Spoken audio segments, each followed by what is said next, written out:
तुमने कभी अपने भीतर यह प्रश्न उठते हुए महसूस किया है कि जो जीवन तुम जी रहे हो वह सच में तुम्हारा है या बस चलता चला जा रहा है? यह प्रश्न साधारण नहीं है, क्योंकि जैसे ही यह भीतर उतरता है मन तुरंत बचने लगता है।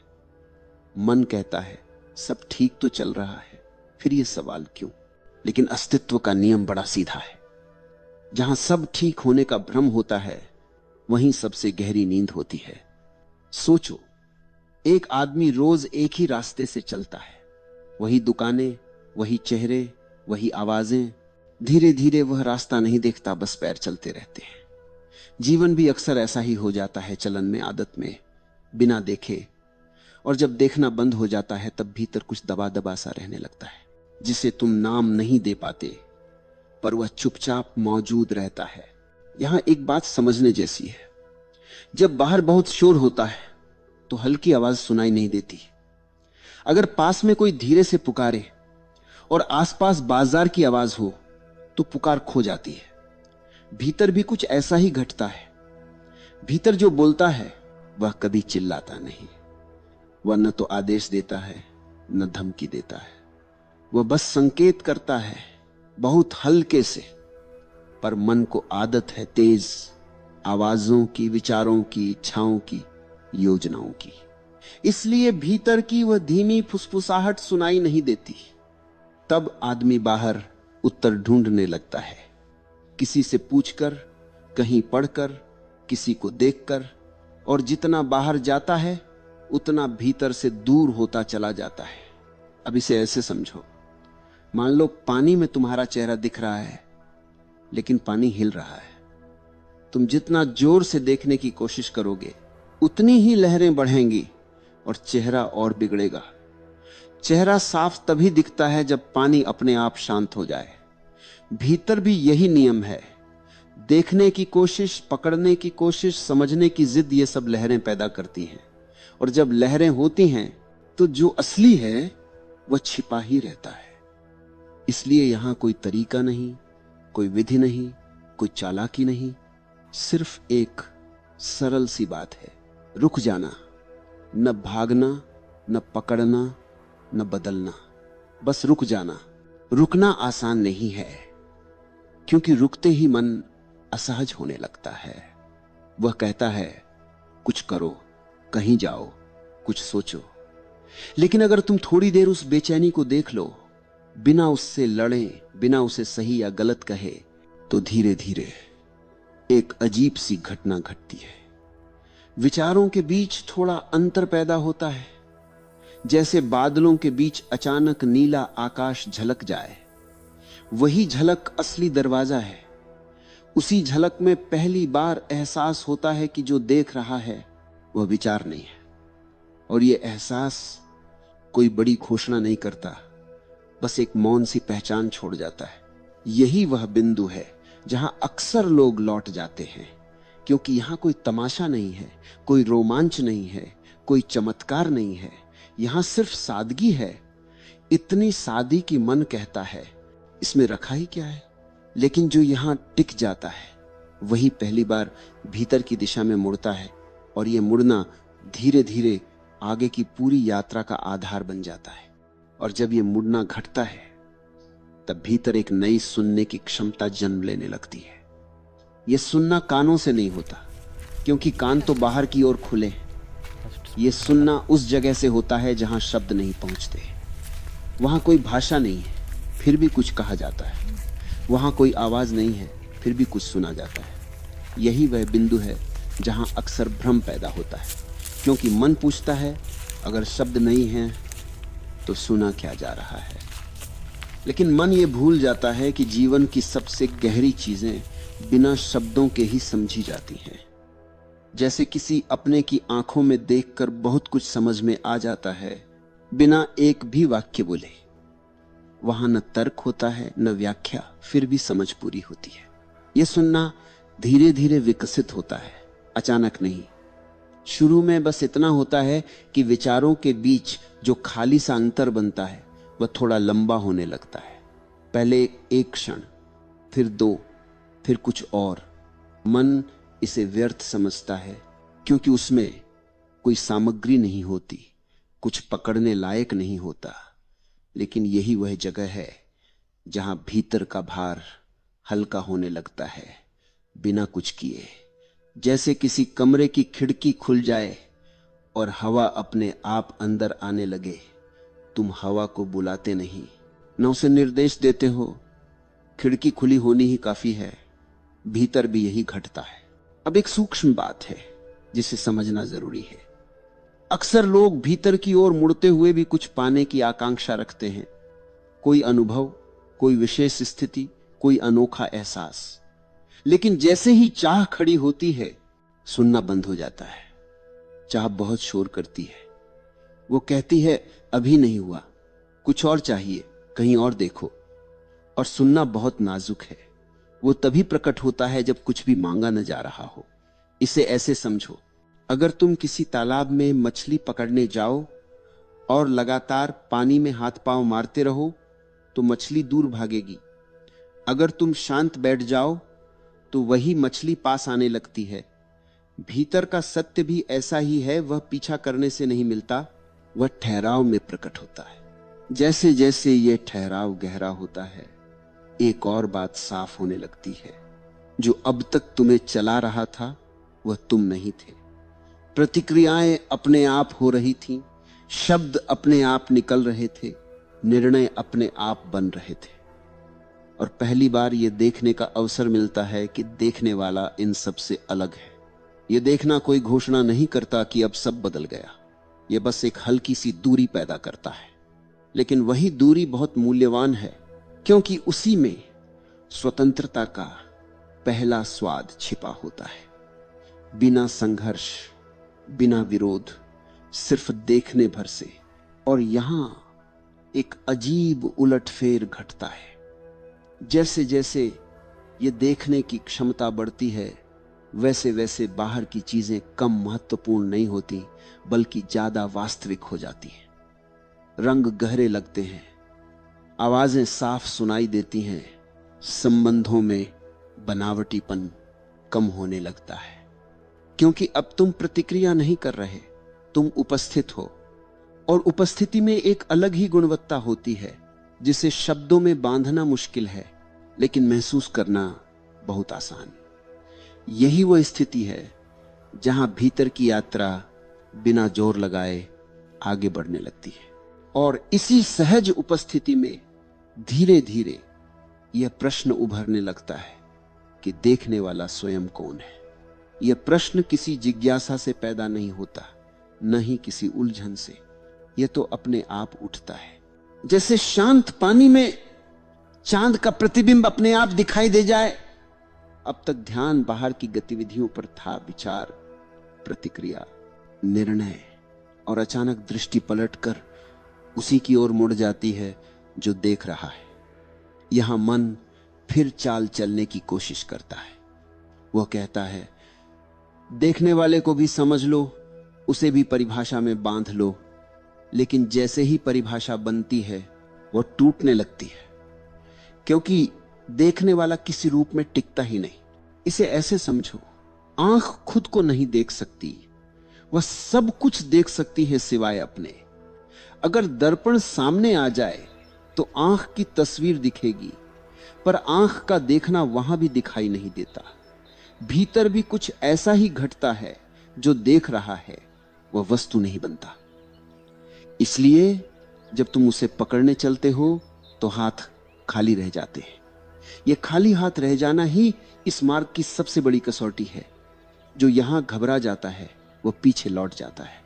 जो इसे स्वीकार कर लेता है उसके भीतर एक नई सहजता उतरने लगती है। धीरे धीरे यह साफ होने लगता है कि देखने वाला कोई अलग इकाई नहीं है, बल्कि देखने की प्रक्रिया ही है। जैसे जलना और आग अलग अलग नहीं है, वैसे ही देखना और देखने वाला अलग नहीं है। यह समझ किसी तर्क से नहीं आती। यह तो तब घटती है जब खोजने वाला थक कर बैठ जाता है और खोज अपने आप गिर जाती है। तब पहली बार अनुभव होता है कि खोजने की जरूरत ही नहीं थी। जो खोजा जा रहा था वही खोज रहा था। ये वाक्य सुनने में उलझा हुआ लगता है, लेकिन भीतर उतरते ही बेहद सरल हो जाता है। इस बिंदु पर एक गहरा परिवर्तन घटता है। जीवन अब लक्ष्य की तरह नहीं दिखता जिसे पाना है, बल्कि एक खुली घटना की तरह महसूस होने लगता है, जिसमें हर पल अपने आप प्रकट होता है। तुम भविष्य को खींच नहीं रहे, न अतीत को ढो रहे, तुम बस इस क्षण में टिके हो, बिना किसी घोषणा के। और इस टिकाव में एक स्वाभाविक आनंद उभरता है, जिसका कारण ढूंढना व्यर्थ है। कारण पूछते ही वह सिकुड़ जाता है। वह तभी बहता है जब उससे कुछ मांगा न जाए। अब एक और सूक्ष्म बात सामने आती है। जब देखने वाला किसी रूप में नहीं मिलता, तब भीतर एक डर भी उठ सकता है। मन कहता है, अगर मैं यह नहीं हूं तो मैं हूं कौन? यह डर असल में पहचान के छूटने का है। पुरानी पहचानें, नाम, भूमिका, विचार धीरे धीरे ढीली पड़ने लगती है, लेकिन डर के पीछे एक गहरी मुक्ति छिपी है। जैसे भारी बोझ उतरने से पहले शरीर थोड़ा लड़खड़ाता है, वैसे ही यहां भी एक अस्थिरता मिलती है। अगर तुम इसे बोलो बिना पकड़ बना, तो उसी अस्थिरता में एक नई अस्थिरता है। और तब जीवन को देखने का ढंग पूरी करता है।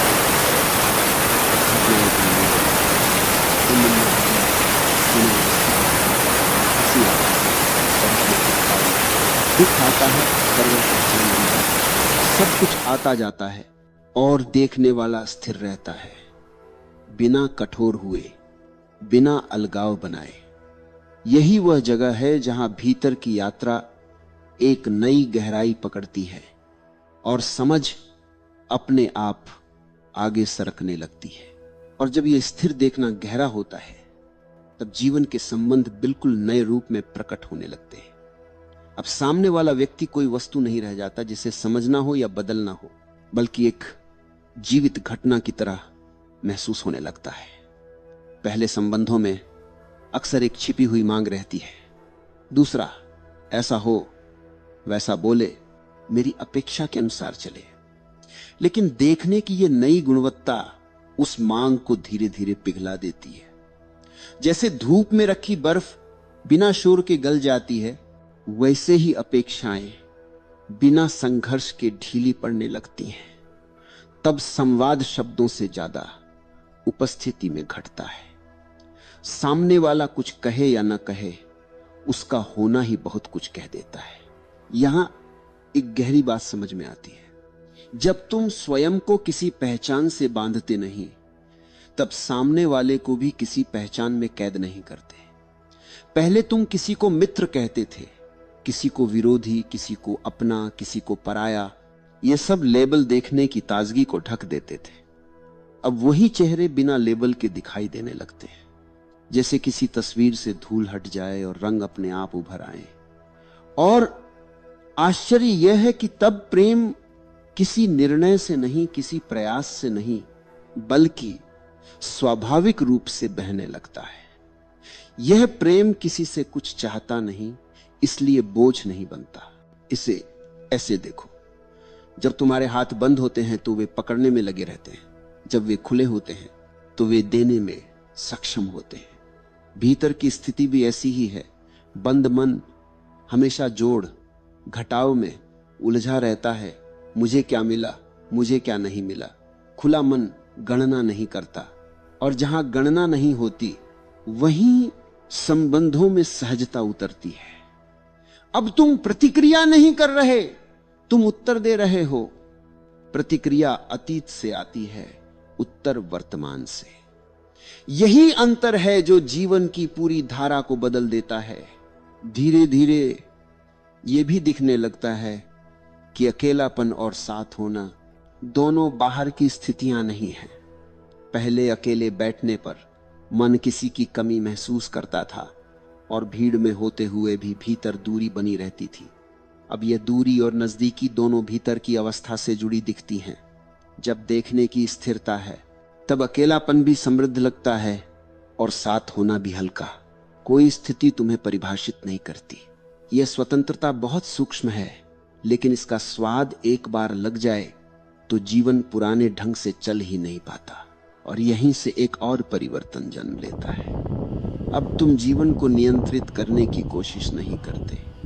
पहले हर स्थिति में मन कुछ तय करना चाहता था, ये सही है, ये गलत है, ये होना चाहिए, ये नहीं होना चाहिए। अब निर्णय अपने आप कम होने लगते हैं क्योंकि देखने में ही बहुत कुछ सुलझ जाता है।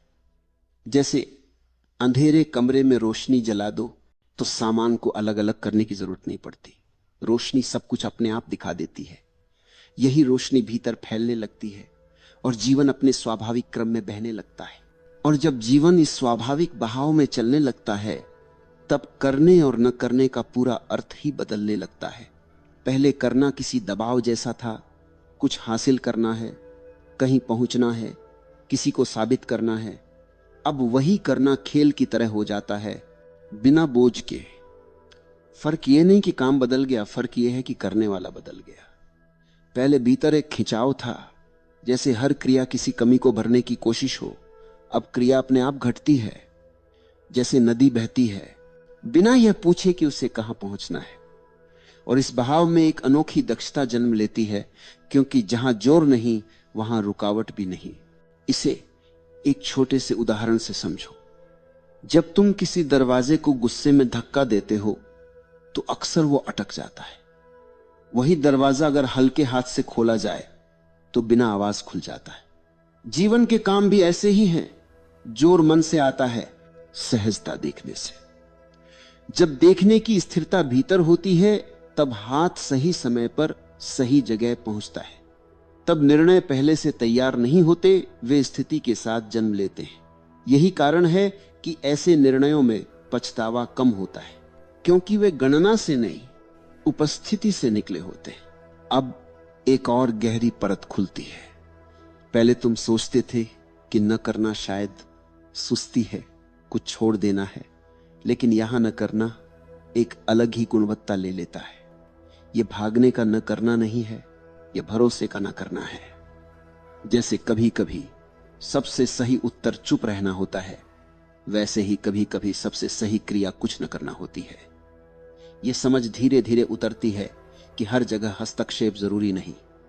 जीवन के पास भी अपनी बुद्धि है और जब उसे थोड़ा स्थान दिया जाए तो वो अपने आप संतुलन खोज लेता है। इस स्थिति में समय का अनुभव भी बदलने लगता है। पहले समय हमेशा कम लगता था, जैसे हाथ से फिसल रहा हो। अब समय फैलने लगता है। वही घड़ी, वही दिन, वही काम, पर भीतर जल्दबाजी नहीं, क्योंकि जल्दबाजी लक्ष्य से पैदा होती है और यहां लक्ष्य धुंधला पड़ चुका है। जब लक्ष्य ढीला पड़ता है तब क्षण गहरे हो जाते हैं और गहरे क्षणों में जीवन सतह पर नहीं बहता, वह भीतर उतरता है। यही कारण है कि ऐसे क्षण लंबे समय तक याद नहीं रहते, लेकिन उनकी छाप बहुत गहरी होती है। धीरे धीरे यह भी साफ होने लगता है कि करना और न करना दोनों किसी केंद्र से निकलते हैं। जब केंद्र मन होता है तो करना बोझ बनता है और न करना अपराध बोध। जब केंद्र देखने की शांति होती है तो करना सेवा बन जाता है और न करना विश्राम। यहां कोई नियम नहीं बनता, कोई सिद्धांत नहीं खड़ा होता। हर स्थिति अपना उत्तर लेकर आती है और तुम बस उपलब्ध रहते हो। यह उपलब्धता ही असली कला है, क्योंकि इसमें जीवन को चलाने की नहीं, जीवन के साथ चलने की समझ छिपी है। और इसी समझ में एक नई परिपक्वता जन्म लेती है, जो चिल्लाती नहीं, दिखावा नहीं करती, बस भीतर स्थिर रहती है। वही स्थिरता धीरे धीरे अगले द्वार की ओर संकेत करने लगती है, जहां पहचान और भी हल्की होने लगती है। और जब यह स्थिरता पकने लगती है तब भीतर की पहचानें अपने आप ढीली पड़ने लगती हैं। यह कोई प्रयास से नहीं होता, क्योंकि पहचान को छोड़ा नहीं जा सकता। वह तभी गिरती है जब उसे पकड़े रखने की ऊर्जा समाप्त हो जाती है। अब तक तुम अपने बारे में जो कुछ भी जानते थे, नाम, भूमिका, विचार, पसंद नापसंद, वे सब ऐसे लगने लगते हैं जैसे कपड़े हों जिन्हें तुमने बहुत समय तक पहना था। वे उपयोगी रहे होंगे, पर अब वे तुम्हारे होने का प्रमाण नहीं रह जाते। और यह एहसास बड़ा कोमल होता है, क्योंकि यहां कुछ छीना नहीं जाता, बस कुछ हल्का हो जाता है। मन स्वाभाविक रूप से विरोध करता है। वह कहता है, अगर ये पहचानें ढीली पड़ गईं तो मैं क्या रह जाऊंगा।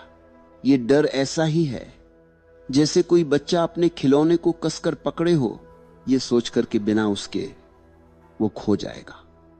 लेकिन जैसे ही हाथ ढीला पड़ता है, बच्चा देखता है कि वो फिर भी मौजूद है। भीतर भी यही घटता है। पहचानें गिरती हैं, पर होने का भाव बना रहता है, और पहले से ज्यादा जीवित, ज्यादा सच्चा। इसे ऐसे समझो, नदी में तैरते समय अगर तुम लकड़ी के टुकड़े को पकड़े रहो तो डर बना रहता है कि कहीं वह छूट न जाए। लेकिन जब तैरना आ जाता है तो लकड़ी अपने आप छूट जाती है। अब डर नहीं रहता, क्योंकि भरोसा अपने ऊपर आ गया है। भीतर की यात्रा में पहचाने वही लकड़ी हैं। शुरू में वे सहारा देती हैं, पर एक समय आता है जब वही बोझ बन जाती हैं। और जब भीतर का संतुलन पैदा होता है तो वे बिना शोर के छूट जाती हैं। इस अवस्था में एक अजीब सी स्वतंत्रता जन्म लेती है। अब तुम किसी छव्य को बचाने में लगे नहीं रहते। कोई तुम्हें समझे या न समझे, इससे कुछ बदलता नहीं। प्रशंसा आती है तो वह सिर के ऊपर से गुजर जाती है, आलोचना आती है तो वह भीतर तक नहीं पहुंचती। इसका मतलब यह नहीं कि तुम कठोर हो गए हो, बल्कि यह कि अब तुम खुले हो। फर्क बस इतना है कि खुलापन अब चोट नहीं खाता। जैसे गहरा पानी लहरों से परेशान नहीं होता, वैसे ही भीतर की गहराई सतही हलचलों से प्रभावित नहीं होती। धीरे धीरे यह भी साफ दिखने लगता है कि पहचान का ढीला पड़ना जीवन से दूरी नहीं लाता, बल्कि उसे और निकट ले आता है। पहले तुम हर स्थिति में खुद को जोड़ते थे, ये मेरे साथ क्यों हुआ, मेरे बारे में क्या कहा गया। अब स्थिति बस स्थिति रहती है, इससे ऊर्जा बचती है, और वही ऊर्जा संवेदनशीलता में बदल जाती है। अब तुम छोटे छोटे संकेतों को भी महसूस करने लगते हो। किसी की आंखों की नमी, शब्दों के पीछे छुपा भाव, वातावरण की हल्की सी करवट। जीवन अब मोटे अनुभवों तक सीमित नहीं रहता, वह सूक्ष्म स्तर पर बोलने लगता है। और यही सूक्ष्मता एक नए द्वार की ओर ले जाती है। जब पहचानें ढीली पड़ती हैं, तब भीतर एक खाली स्थान नहीं बनता, बल्कि एक खुला आकाश फैलने लगता है। यह आकाश किसी विचार से भरा नहीं होता, फिर भी उसमें सब कुछ समा सकता है। यहां व्यक्ति पहली बार यह महसूस करता है कि वह किसी सीमित रूप में बंधा नहीं है। यह अनुभव धीरे धीरे आगे की समझ के लिए भूमि तैयार करता है, जहां जीवन और मृत्यु जैसे प्रश्न भी अपना अर्थ बदलने लगते हैं। और जब यह खुला आकाश भीतर स्थिर होने लगता है, तब जीवन की नश्वरता एक नए अर्थ में दिखाई देने लगती है। पहले यह शब्द सुनते ही मन सिमट जाता था, क्योंकि वह इसे अंत से जोड़कर देखता था। अब वही तथ्य किसी भय की तरह नहीं, बल्कि गहराई की तरह महसूस होने लगता है। जैसे कोई फूल सुबह खिलता है और शाम तक झड़ जाता है, उसमें कोई उदासी नहीं होती, उसकी सुंदरता उसी क्षण में पूरी हो जाती है। भीतर जब देखने की स्थिरता होती है, तब हर क्षण ऐसा ही पूर्ण दिखने लगता है। न कुछ जोड़ने की जरूरत, न कुछ बचाने की हड़बड़ी। ये समझ धीरे धीरे उतरती है कि अस्थायित्व कोई समस्या नहीं है, समस्या उससे लड़ने में है। मन अस्थायित्व चाहता है क्योंकि वह पकड़ना चाहता है, लेकिन जो भी पकड़ा जाता है वही डर का कारण बन जाता है। अब यह साफ दिखने लगता है कि जो आता है उसका आना सुंदर है, और जो जाता है उसका जाना भी उतना ही स्वाभाविक। इस स्वीकृति में एक गहरी शांति छिपी है, जो किसी समझौते से नहीं बल्कि देखने से पैदा होती है। और यह शांति निष्क्रिय नहीं बनाती, यह भीतर एक सजग जीवंतता ले आती है। इसे ऐसे समझो, जब तुम्हें पता हो कि मेहमान कुछ समय के लिए आए हैं, तो तुम उनके साथ उपस्थित रहते हो, हर पल को जीते हो। अगर तुम ये सोचते रहो कि वे कब चले जाएंगे, तो साथ होना बोझ बन जाता है। जीवन के क्षण भी ऐसे ही मेहमान हैं। जब भीतर खुलापन होता है, तब हर क्षण का स्वागत होता है। तब भविष्य की चिंता वर्तमान को दूषित नहीं करती, और इसी में जीवन का स्वाद गहरा हो जाता है, बिना किसी अतिरिक्त प्रयास के। अब एक और बदलाव घटता है। पहले मन हर अनुभव को जमा करना चाहता था, यादें, उपलब्धियां, छवियां। अब यह संग्रह की प्रवृत्ति ढीली पड़ने लगती है। अनुभव आते हैं, पूरे घटते हैं और चले जाते हैं। कोई भी अनुभव पहचान नहीं बनता। इससे जीवन हल्का हो जाता है, क्योंकि बोझ अतीत से आता है और यहां अतीत पकड़ में नहीं रहता। यह हल्कापन उड़ान नहीं है, यह जमीन पर टिके हुए चलने की सहजता है। इस अवस्था में करुणा का एक नया रूप उभरता है। अब तुम दूसरों को उनके डर या उलझनों से परिभाषित नहीं करते, क्योंकि तुम देख चुके हो कि हर कोई अस्थायी तरंगों से गुजर रहा है। यह करुणा किसी नैतिकता से नहीं आती, यह समझ से बहती है। जैसे नदी किनारों को छुए बिना भी उन्हें सींच देती है, वैसे ही यह करुणा बिना घोषणा के फैलती है। और जहां करुणा है, वहां जीवन के प्रति एक गहरा सम्मान अपने आप जन्म लेता है। यही सम्मान धीरे धीरे भीतर एक और प्रश्न को जन्म देता है।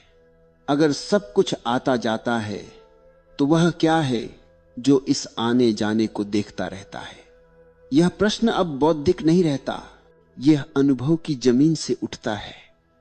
और इसी प्रश्न के साथ भीतर की यात्रा एक और सूक्ष्म मोड़ की ओर बढ़ने लगती है। और जब यह प्रश्न गहराने लगता है, तब देखने और घटने के बीच का अंतर और भी सूक्ष्म हो जाता है। पहले ऐसा लगता था कि जीवन बाहर घट रहा है और कोई भीतर बैठा उसे देख रहा है, जैसे दो अलग अलग धाराएं हों। अब यह दूरी पिघलने लगती है। देखने वाला और जो देखा जा रहा है, उनके बीच की रेखा धुंधली पड़ जाती है। जैसे किसी गीत में गायक और गीत अलग अलग नहीं रहते, वैसे ही यहां अनुभव और अनुभव करने वाला अलग नहीं दिखाई देते। यह मिलन किसी विचार से नहीं होता, यह अपने आप घटता है जब भीतर पकड़ ढीली पड़ चुकी होती है। इस बिंदु पर मन फिर एक आखिरी प्रयास करता है। वो कहता है, अगर देखने वाला और घटने वाला अलग नहीं है, तो फिर नियंत्रण कहां है? मन को नियंत्रण चाहिए, क्योंकि नियंत्रण से ही उसे सुरक्षा का भ्रम मिलता है। लेकिन यहां नियंत्रण अप्रासंगिक हो जाता है। जैसे सांस अपने आप चलती है और तुम उसे हर क्षण निर्देश नहीं देते, वैसे ही जीवन भी अपने आप बहने लगता है। और आश्चर्य यह है कि जब नियंत्रण नहीं रहता, तब भी कोई अराजकता नहीं होती, बल्कि एक गहरा संतुलन प्रकट होता है, जो किसी योजना का परिणाम नहीं है। इसे ऐसे समझो, जब तुम नृत्य सीखते हो तो शुरू में हर कदम पर ध्यान रहता है, पैर कहां रखें, हाथ कैसे उठाएं। लेकिन जब नृत्य उतर जाता है, तो कदम अपने आप उठते हैं। अगर उस क्षण तुम फिर से सोचने लगो, तो लय टूट जाती है। जीवन भी ऐसा ही है। जब देखने और घटने का अंतर मिटता है, तब जीवन नृत्य बन जाता है। सोच बीच में आए तो लय टूटे, सोच हटे तो प्रवाह अपने आप सधा हुआ रहता है। यहां एक और सूक्ष्म अनुभव जन्म लेता है। अब सुख और दुख जैसी धारणाएं वैसी नहीं रहती जैसी पहले थीं। वे आते हैं, पर वे केंद्र नहीं बनते। जैसे मौसम बदलता है, धूप, बादल, बारिश, पर आकाश वही रहता है। अब आकाश की पहचान गहरी हो चुकी होती है, इसीलिए बादल आने से घबराहट नहीं होती और धूप आने से पकड़ नहीं बनती। यह संभाव कोई अभ्यास नहीं है, यह उस पहचान का परिणाम है जो अब आकाश से जुड़ चुकी है, बादलों से नहीं। धीरे धीरे यह भी साफ होता है कि जो अब तक खोजा जा रहा था, वह कहीं दूर नहीं था। खोज का रास्ता लंबा लग रहा था, क्योंकि दिशा उलटी थी। अब दिशा भीतर की ओर स्थिर हो गई है, और इस स्थिरता में एक अनोखा भरोसा जन्म लेता है। जीवन पर नहीं, परिस्थितियों पर नहीं, बल्कि उस देखने पर जो हर परिस्थिति में मौजूद रहता है। यही भरोसा भीतर एक मौन साहस पैदा करता है, जो शोर नहीं करता पर डगमगाता भी नहीं। यहीं पर व्यक्ति पहली बार यह महसूस करता है कि कुछ भी साबित करने की जरूरत नहीं है। न स्वयं को न जीवन को होना पर्याप्त है। यह पर्याप्त शब्द कोई समझौता नहीं दर्शाता, बल्कि पूर्णता की ओर इशारा करता है। और इसी पूर्णता के स्पर्श के साथ भीतर एक नई संवेदनशीलता जन्म लेती है, जो जीवन के हर क्षण को गहराई से छूने लगती है। और जब यह संवेदनशीलता गहरी होती है, तब जीवन का हर साधारण क्षण भी असाधारण रूप में प्रकट होने लगता है। अब कुछ विशेष घटने की प्रतीक्षा नहीं रहती। पहले मन कहता था कि कुछ बड़ा हो, कुछ अलग हो, तभी जीवन अर्थपूर्ण लगेगा। अब वही मन धीरे धीरे शांत हो जाता है, क्योंकि अर्थ किसी घटना से नहीं, देखने की गुणवत्ता से पैदा होता है। एक साधारण सा दृश्य, हवा का हल्का स्पर्श, किसी की आंखों में झलकता भाव, अपने ही कदमों की आहट, सब कुछ जीवंत हो उठता है। जीवन अब कहीं और नहीं होता, वह यहीं घट रहा होता है, पूरी तीव्रता के साथ। ये परिवर्तन बहुत सूक्ष्म है, इसलिए अक्सर इसे शब्दों में पकड़ने की कोशिश व्यर्थ हो जाती है। जैसे किसी रंग को महसूस किया जा सकता है, पर पूरी तरह समझाया नहीं जा सकता। यहां भी यही होता है। तुम ये नहीं कह सकते कि क्या बदला, पर यह साफ महसूस कर सकते हो कि कुछ बदल गया है। पहले ध्यान बटा हुआ था, थोड़ा यहां थोड़ा वहां, अब ध्यान एकीकृत होने लगता है। यह एकाग्रता किसी दबाव से नहीं आती, यह सहज रूप से पैदा होती है, क्योंकि भीतर खिंचाव कम हो गया है। इससे ऐसे समझो, जब तुम बहुत सारे छोटे दीपक जलाते हो तो रोशनी बिखरी रहती है। जब वही ऊर्जा एक दीपक में केंद्रित हो जाती है तो प्रकाश गहरा हो जाता है। भीतर भी यही घटता है। पहले ऊर्जा विचारों, आशंकाओं, योजनाओं में बटी रहती थी, अब वही ऊर्जा देखने में समाहित हो जाती है। और जहां देखने की तीव्रता होती है, वहां जीवन स्वयं बोलने लगता है। उसे